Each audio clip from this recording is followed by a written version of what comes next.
The city hummed, but Maya felt disconnected. She sought a fresh start, a place where her past wouldn't haunt her.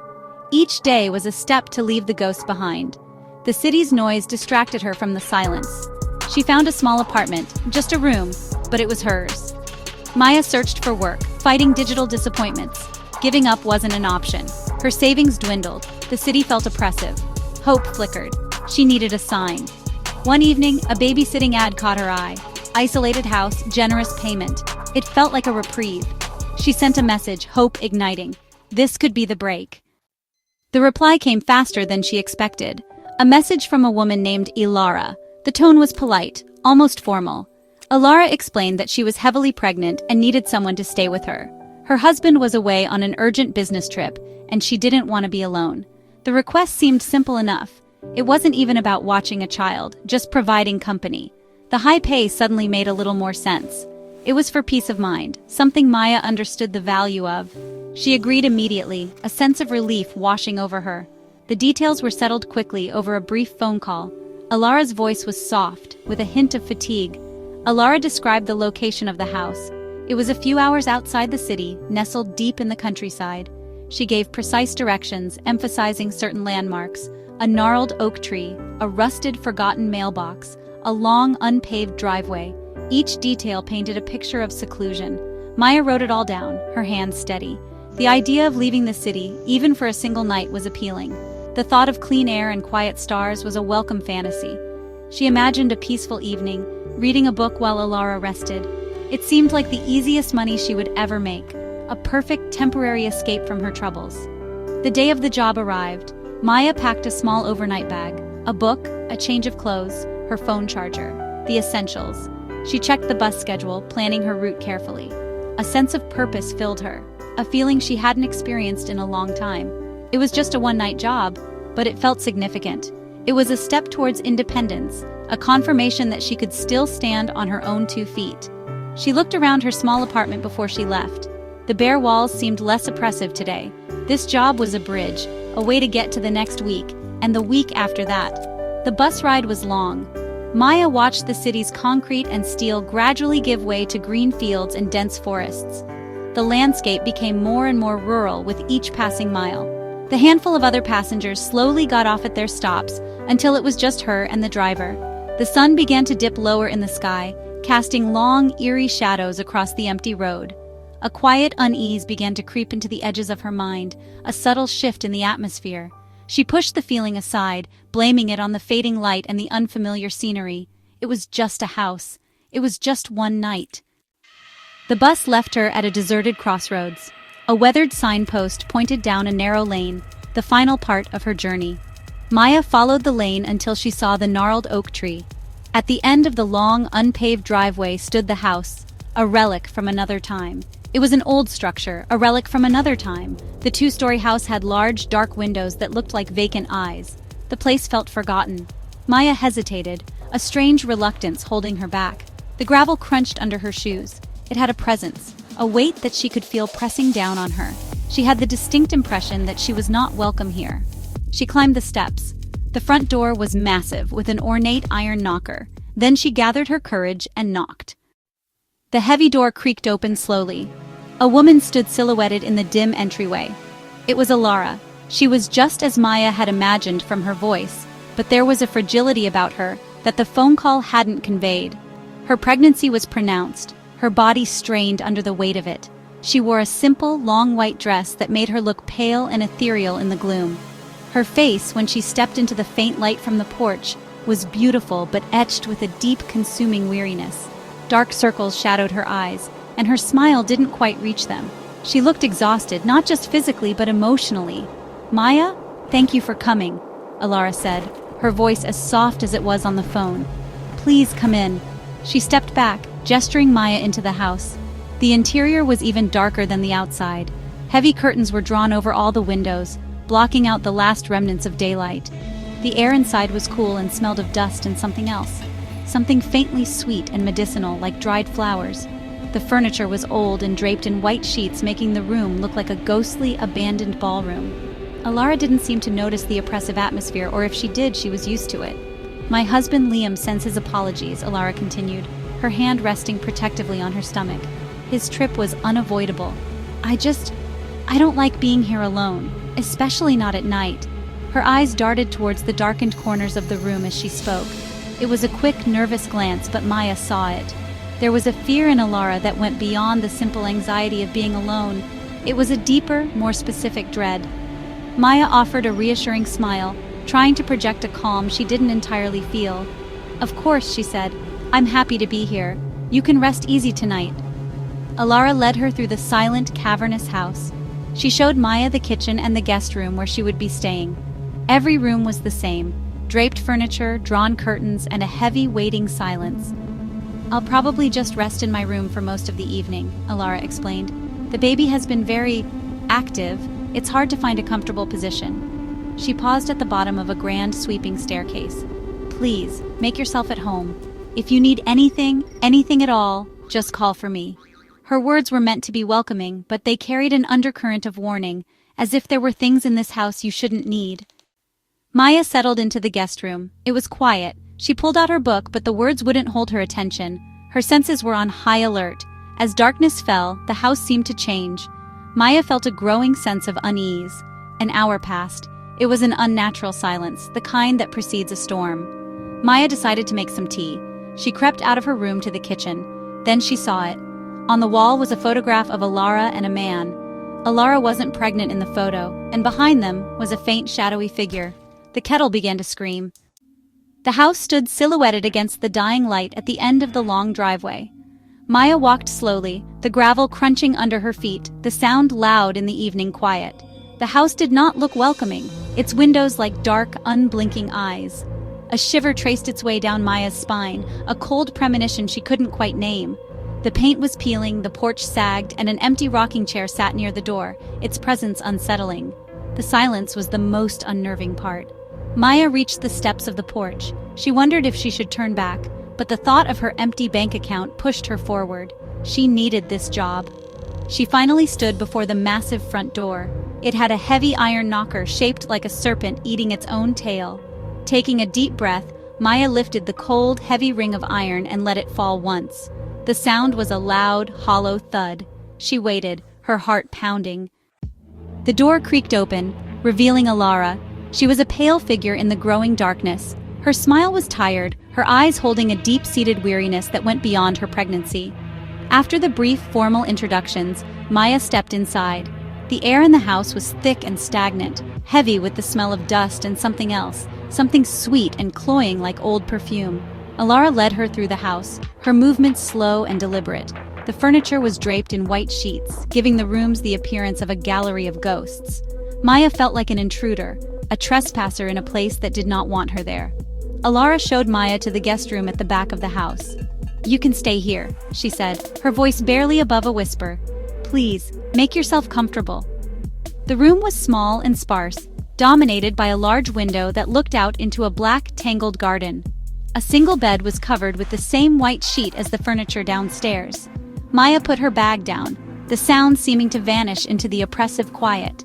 She could hear the faint, rhythmic ticking of a clock from somewhere deep within the house, a steady heartbeat in the suffocating silence. It was a sound that should have been comforting, but here, it felt ominous. After Alara retreated upstairs to her own room, Maya was left alone with the house. She tried to distract herself with her book, but the words blurred on the page. Her senses were heightened, straining against the quiet. She started to hear things, or she thought she did. The faintest whisper, like the rustle of silk from the hallway. A soft sigh that seemed to come from the walls themselves. She told herself it was just the house settling, the wind in the eaves.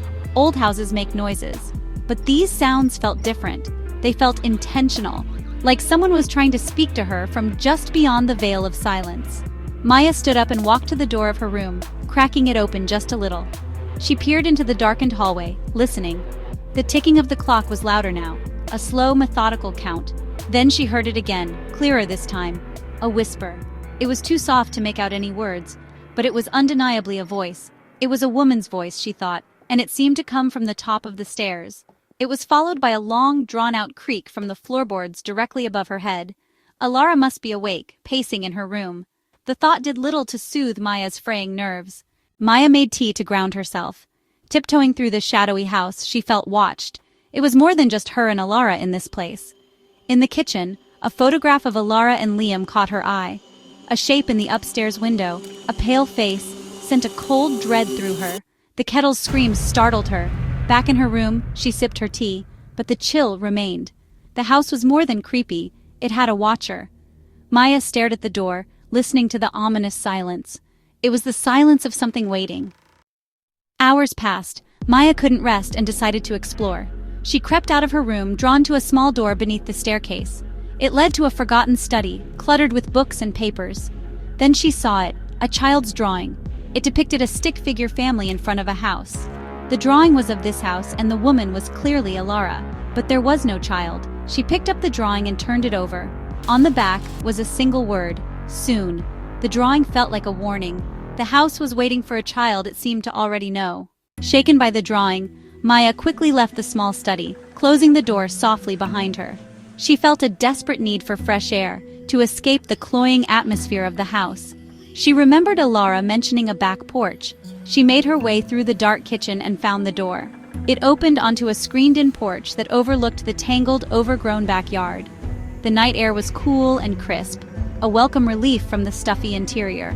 The moon was high now, casting a pale, silvery light over the yard, making the shadows of the trees look like long, skeletal fingers reaching for the house. In the corner of the porch sat an object that made her breath catch in her throat. It was an old wooden cradle. It was beautifully carved but covered in a thick layer of dust and cobwebs, as if it had been sitting there for a very long time. It was poised in the moonlight, a silent, solitary testament to a baby that was not yet here. She approached it cautiously, her footsteps silent on the wooden planks. As she got closer, she could see intricate carvings of vines and flowers covering its surface. It was a work of art, but its presence here, in the cold and dark, felt deeply wrong. She reached out a hand, her fingers hovering just above the dusty wood. She had the sudden, irrational fear that if she touched it, something terrible would happen. As if in response to her thought, the cradle began to move. It started slowly, a gentle back-and-forth sway. A soft, rhythmic creaking sound filled the night. Maya froze, her hand pulled back as if burned. There was no wind on the enclosed porch. Nothing had touched it. Yet it was rocking. It was rocking with a steady, deliberate motion, as if an invisible hand were pushing it, lulling a phantom infant to sleep. Maya stared, mesmerized and horrified. The rocking continued, steady and hypnotic. Creak, squeak, creak, squeak. The sound drilled into her skull, amplifying her terror. This was not the house settling. This was not her imagination. This was real. Something was in this cradle, or wanted to be. The cradle for Alara's baby was rocking on its own, an impossible, ghostly welcome. Her heart pounded against her ribs like a trapped bird. She backed away slowly, her eyes locked on the swaying cradle, unable to look away from the horrifying, silent lullaby playing out before her. She stumbled back inside, slamming the door shut. Maya fled back into the house, her breath ragged. The rocking cradle was seared into her mind. The house was actively hostile, revealing its secrets one horrifying piece at a time. The whispers, the face in the window, the drawing, and now the cradle. She felt a desperate urge to leave this place immediately. She decided she had to check on Alara. Maybe Alara knew what was happening in this house. With renewed determination, she moved towards the grand staircase. She placed her foot on the first step. She climbed the stairs, her body tense. It was the sound of footsteps from the attic, the pitter-patter of small, bare feet. A soft giggle echoed from above. Maya stood frozen in the hallway. The child's footsteps faded. The silence that returned was heavier than before. Maya remained frozen, struggling to process the impossible. She felt a powerful urge to flee, but the thought of Alara held her in place. She had a responsibility to stay. Cautiously, she walked down the dark hallway, her eyes drawn to a door slightly ajar. A faint, sweet smell drifted from within. This was not Alara's room. A cold curiosity pulled her towards it. She pushed the door open. The room inside was a nursery, frozen in time. The air was cold, thick with a sense of loss. A floorboard creaked behind her. A soft, whispering sound came from inside. The wooden birds on the mobile began to turn slowly. Maya backed out of the nursery, pulling the door gently shut. The sight of the mobile turning on its own had unnerved her more than she could explain. It was a quiet, subtle violation of reality that was somehow more frightening than a loud noise or a sudden apparition. She continued down the hallway toward Alara's room, her resolve renewed. She needed the reassurance of another living, breathing person. She needed to confirm that she wasn't losing her mind in this house of oppressive silence. As she passed another closed door, she noticed a faint light seeping from underneath it. This was unusual. The rest of the house was shrouded in darkness. Her curiosity warred with her fear. Hesitantly, she reached for the doorknob. It was cold and old-fashioned, made of smooth, polished brass. She turned it slowly, wincing at the loud click of the latch. Pushing the door open, she peered inside. The room was small and filled with shelves, and on those shelves were dolls. Dozens of them. They were porcelain dolls of all shapes and sizes. Some were pristine, dressed in lace and silk, their painted faces perfect and serene. Others were old and broken, with cracked faces, missing eyes, and tangled, matted hair. They sat and stood in silent rows, a silent, unblinking audience. A single bare bulb hung from the ceiling, casting a harsh yellow light on the scene, making their glass eyes glitter. It was a deeply unsettling collection, a museum of childhood effigies.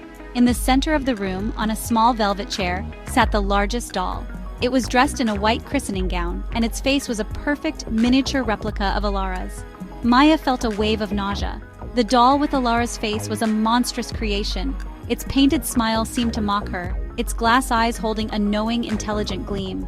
Who would create such a thing? Who would keep a room like this? She scanned the shelves again, and a new horror dawned on her. She began to recognize other faces among the smaller dolls, the high cheekbones of one, the distinct nose of another. They were faces from the town perhaps, or from a family tree. It was a collection of ancestors, a lineage of silent porcelain children. This was not a hobby, it was an obsession, it was a ritual. Leaving the room, Maya felt a chill. This was more than just a haunted house. There was a deliberate madness at work. The dolls, the nursery, the drawing, it was all connected, part of a story. Her fear mixed with dread for Alara. Was she a victim or a participant? She reached Alara's door, closed. She hesitated. A sudden, intense cold enveloped her. It was a physical presence. The cold spot was no bigger than a person, a suffocating shroud, a dead cold. A whisper slithered. Mine! A possessive claim, the voice of the house, the watcher. The cold dissipated. The encounter had terrified her. It knew she was there, telling her to stay away, protecting something. The door, the center of the storm. The cold spot had been a warning. Retreating, Maya needed a link to the outside world. Her phone was charging in her room. She hurried back. The room now seemed like the only sanctuary. She grabbed her phone. No service. The house was too isolated. She was completely cut off, trapped until morning. There was an old radio. Maybe she could find a human voice. She switched it on. Static. She turned the dial. The static changed. A pattern. A rhythm. Underneath, she could hear a voice. A woman's voice. Crying. And then, another voice whispering. The voices looped, trapped within the static. A recording. A scar of sound left on the very air of this house. Maya clicked off the radio, the silence pressing in. She peered out the window, desperate for escape, and saw a lone figure at the edge of the moonlit garden. It was Liam, Alara's husband, the man from the photograph, standing motionless, watching the house. He shouldn't have been there. He was supposed to be away. Their eyes met across the distance, his gaze heavy with sorrow. Without a word, he turned and vanished into the woods, leaving Maya shaken and alone. The house's secrets felt closer than ever. Maya tore herself from the window, fear and urgency rising. She strode down the hallway, ignoring the haunted rooms, and stopped at Alara's door. Her knock shattered the silence. "Alara, we need to talk," Maya called, voice trembling. A pause, then shuffling, a lock clicking. The door creaked open. Alara's pale, exhausted face appeared, eyes wide with dread. The confrontation had begun. Alara's fear matched Maya's. "I saw Liam in the garden," Maya whispered. Alara's face drained of color. She knew. "You shouldn't have seen that," Alara warned, voice shaking. Maya pressed on. "This house isn't safe. The whispers, the rocking cradle." Alara's eyes pleaded. "Don't talk about it. You'll make it angry." The entity was real, and Alara was terrified of it. The truth was no longer deniable. Alara's silence was a confession. "Your husband isn't on a business trip, is he?" Maya asked. Alara shook her head. "He left. The house. It wanted too much. He said we had to go, but I can't leave her." "Her?" Maya pressed, heart pounding. Alara's voice dropped to a whisper. "The first one. She never left. She's waiting for the baby. The entity was a woman, a mother who refused to let go. The house was more than haunted. It was hungry. They were trapped in its cycle. The truth settled like a weight. "We have to leave," Maya urged, grabbing Alara's arm. Alara resisted, panic rising. "We can't. She won't let us." She recounted how Liam tried to escape, but the house trapped them. Doors jammed, car dead. Maya realized escape wasn't just difficult, it was impossible. The house was a prison and the entity its warden. Despair crept in, but Maya refused to give up. They had to try, no matter the odds. Maya dragged Alara to the front door, defying the house's will. She unlocked every bolt, every lock. Deadbolt, skeleton key, iron bar. The door wouldn't budge, as if fused to the frame. Alara sobbed. "It won't let us go." The house's power was absolute. The rules of reality no longer applied. Their sanctuary had become a tomb. Maya's hope faltered, but she clung to defiance. The nightmare was in control, and it wasn't finished with them yet. Defeated, they stumbled away from the sealed front door. The house had won the first battle. It had proven its power, shattering their hope of a simple escape. The darkness of the foyer felt absolute, the air thick with the triumphant malevolence of the spirit. Alara was weeping openly now, her body shaking with a despair so profound it was painful to watch. Maya, though terrified, felt a flicker of anger. She would not let this house, this ghost, break them. They were trapped, yes, but they were not yet beaten. There had to be another way, another weakness. "Okay," Maya said, her voice surprisingly steady. "Okay, the door won't open, so we find another way." She took Alara's hand, her grip firm and reassuring. The windows, the back door, there has to be a way out. In that moment, the dynamic between them shifted. Maya was no longer just the babysitter. She was the protector. Alara, the prisoner of the house, was too broken by fear to fight. Maya had to be the strong one. An unspoken alliance was formed between them, a fragile bond forged in shared terror and a desperate need for survival. They were in this together. "There's a cellar door," Alara whispered, clinging to Maya's hand like a lifeline. "Around the back, in the kitchen. It leads outside." A new spark of hope ignited. A cellar. It was a way out that the house might not have thought to guard. It was a chance. "Show me," Maya said, her voice filled with renewed purpose. They made their way back through the darkened house, moving as one. The house remained silent, as if listening, watching their next move. The air was tense, a coiled spring waiting to snap. They were two mice in a maze, and the maze was alive. They reached the kitchen. The moonlight from the window cast long, eerie shadows across the floor. Alara pointed a trembling finger towards a heavy ring-pulled door set flat into the wooden floorboards. It was an old, traditional cellar entrance. This was it. Their last chance. "It's heavy," Alara warned. Liam could barely open it himself. Maya knelt down, her fingers closing around the cold iron ring. She took a deep breath, bracing herself. It was just a door, a heavy piece of wood. It could not be held by a ghost, it had to open. Their lives depended on it. Maya pulled on the iron ring with all her might. The cellar door was heavy, its old wood swollen and tight in the frame. For a moment she thought it was like the front door, supernaturally sealed. But then, with a groan of protesting wood, it began to lift. A crack of darkness appeared. A smell of damp earth, of rot and cold stone rose from the opening. It was the smell of the grave, but it was also the smell of freedom. With one final desperate heave, Maya pulled the heavy door open, letting it fall back against the kitchen cabinets with a loud bang. The way out was clear. Below them was a flight of steep stone steps, disappearing into a black, yawning void. They couldn't see the bottom. The darkness was absolute, a stark contrast to the moonlit kitchen. Alara hesitated at the edge, peering down into the abyss. "I don't know," she said, her voice trembling. "It feels wrong, so cold." A deep, unnatural chill was rising from the cellar, a cold that felt ancient and malevolent.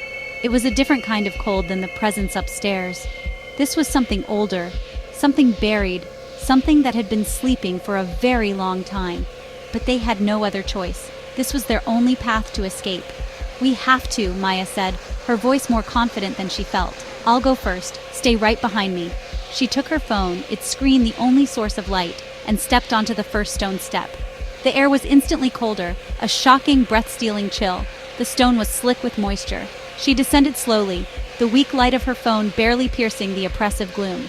The stone walls were wet and covered in a thick black mold. The steps were uneven, treacherous. She reached the bottom and shone her phone light around the small, earthen-floored cellar.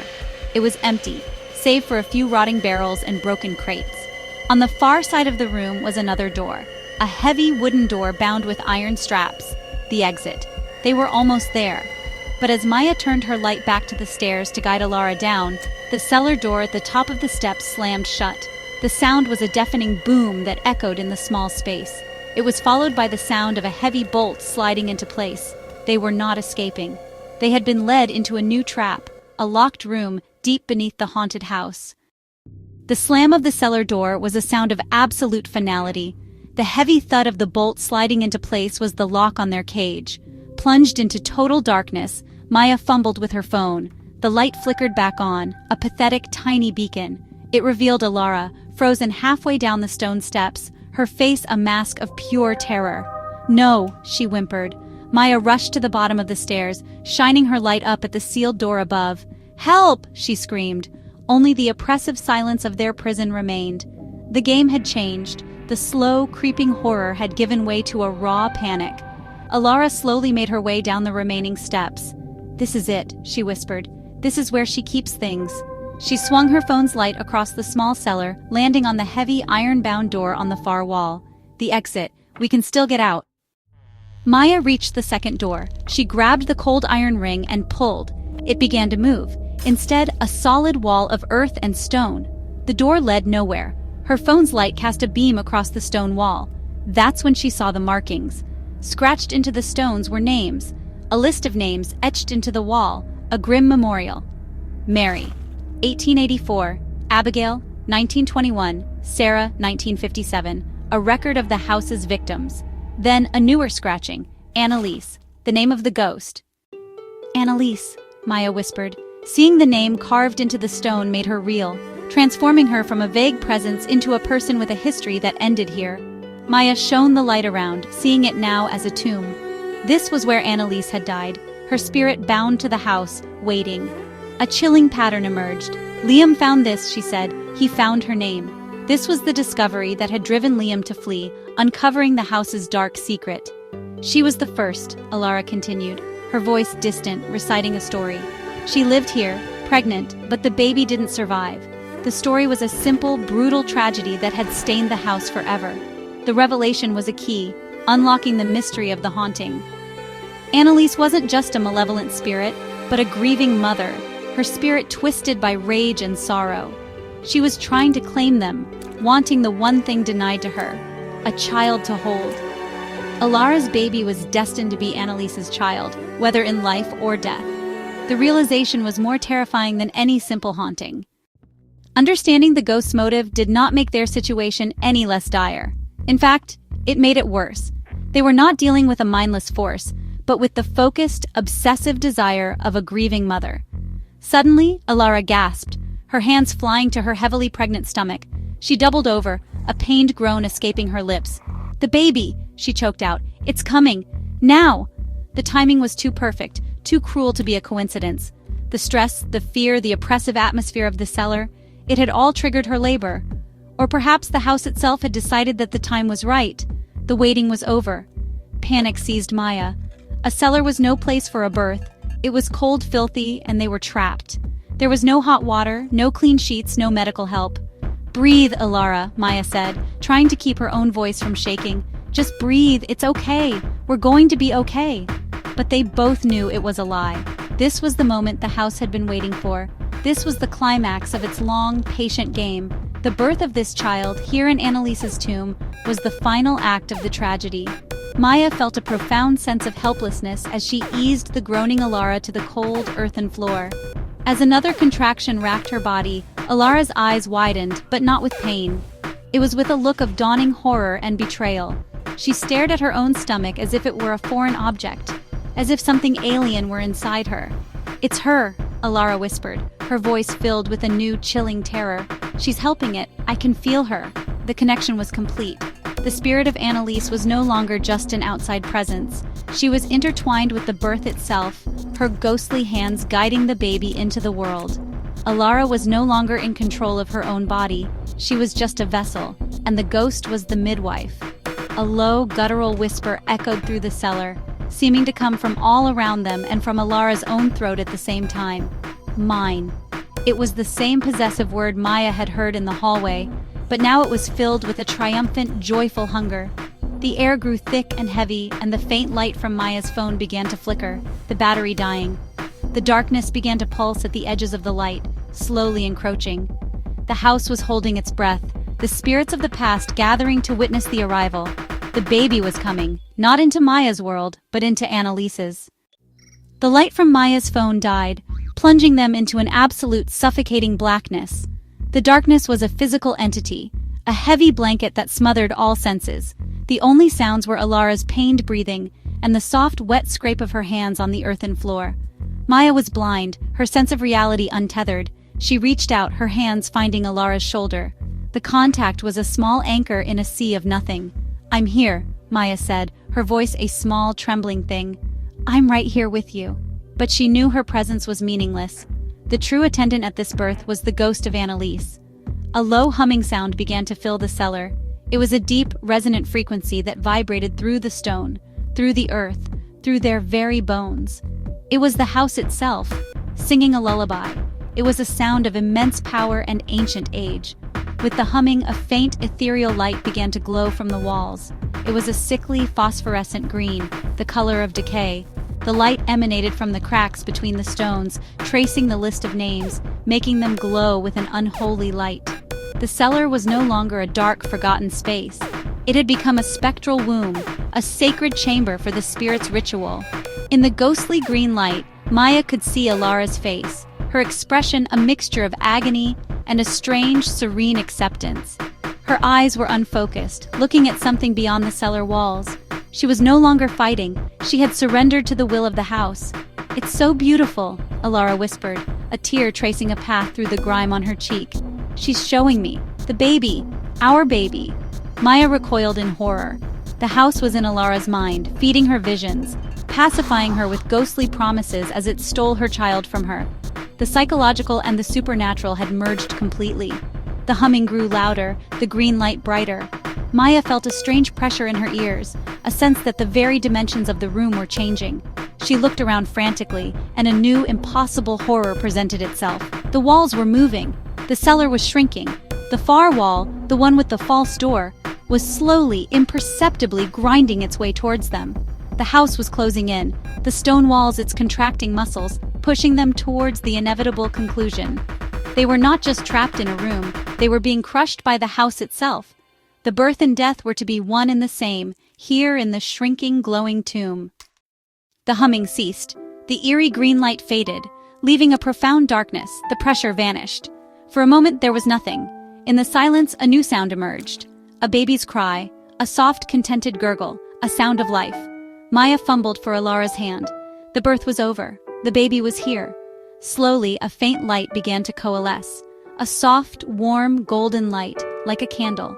Nestled in Alara's arm was a newborn baby, sleeping soundly. It was a perfect, beautiful child. But they were not alone. Standing over them, translucent in the golden light, was the spirit of Annalise, her expression one of pure, heartbreaking adoration. She was simply looking. A mother, bearing silent witness to the miracle she could never have. The silence was not one of menace, but of a sad, peaceful resignation. Hours passed. The golden light held steady in the darkness. Maya watched the ghost, Annalise, and the sleeping mother and child. The haunting was about memory, about desire. Annalise had wanted to be present for the birth she had been cheated of. Then, a sound from above broke the spell. The heavy door creaked open, and pale light flooded the stairs. It was the first light of dawn. The night was over. As the morning light touched the cellar, the golden glow began to fade, and with it, Annalise. The spirit of Annalise dissolved completely, vanishing like mist in the morning sun. The cellar was just a cellar again. Alara looked at Maya, her eyes clear, the haze of fear gone. "Is it over?" she whispered. It was over. The sun was rising. They stepped onto the porch as the world woke up. A car appeared, a familiar one. Liam stepped out, solid and real. He ran to Alara and the baby, relief washing over him. He had come back. Maya watched, feeling like an outsider. Her role was over. As she turned to leave, Alara called out, "Maya, wait." Maya turned back. Alara asked softly, What do we name her? Her gaze drifted to the house, to the dark, empty nursery window. Was the story truly over, or just an intermission? Some questions, Maya realized, would forever be left in the dark.